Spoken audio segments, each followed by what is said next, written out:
another day, another vlog! Samahan niyo ako sa araw na ito dahil may papakilala ako sa inyong mga chicks.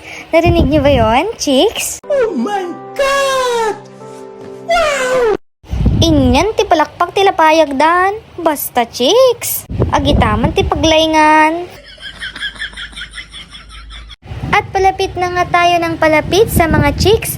Excited na ba kayo? Gusto niyo ba yung mga malaibana?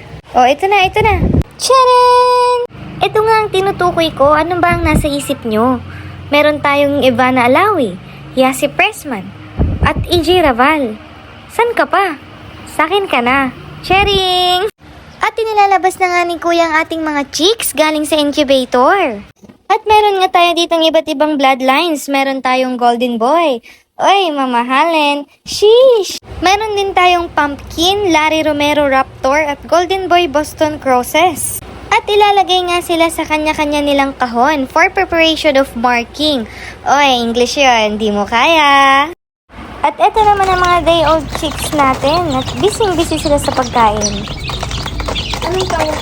At syempre, hindi naman pwedeng sila lang ang kakain. Syempre, chicks din naman kami. At agad-agad na nga kaming pumunta dito sa kainan ni Mang Piping, located sa Divinesia Highway, Dagupan City. O, Mang Piping, baka naman. O, diba real quick? Ubos na ubos, simot na simot. Masamsamit, kabalo yan. At hanggang dito na lang, hasta la vista, baby.